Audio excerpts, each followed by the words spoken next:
பாடகர் KJ யேசுதாஸ் நலமுடன் உள்ளதாக அவரது உதவியாளர் தெரிவித்துள்ளார். அமெரிக்காவில் இருக்கும் பிரபல பின்னணி பாடகர் KJ யேசுதாஸ் உடல்நலக்குறைவு காரணமாக மருத்துவமனையில் அனுமதிக்கப்பட்டுள்ளதாக தகவல் பரவியது. இந்த நிலையில் அந்த தகவலில் உண்மை இல்லை எனவும் அவர் பூரண நலமுடன் ஆரோக்கியமாக இருப்பதாக அவரது உதவியாளர் சேது உயால் தெரிவித்துள்ளார்.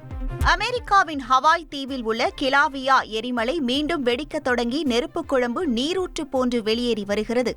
பசிபிக் பெருங்கடல் பகுதியில் ஹவாய் தீவு அமைந்துள்ளது. இங்குள்ள மிகப்பெரிய எரிமலைகளில் கிலாவியாவும் ஒன்று. இந்த நிலையில் அந்த எரிமலையிலிருந்து சுமார் 600 அடி உயரத்திற்கு நெருப்பு வெளியேறுவதாக அமெரிக்க புவியியல் ஆய்வு மையம் தகவல் தெரிவித்துள்ளது. சிதம்பரத்தில் சிதம்பரம் நாட்டியாஞ்சலி அறக்கட்டளை சார்பில் 44வது நாட்டியாஞ்சலி விழா நடைபெற்றது. இதில் ஹைதராபாத்தை சேர்ந்த நடன கலைஞர்கள் குச்சிப்புடி நடனம் ஆடியபடி சிங்கம், தாமரை, மயில் ஓவியங்களை கால்களால் வரைந்து அசத்தினர்.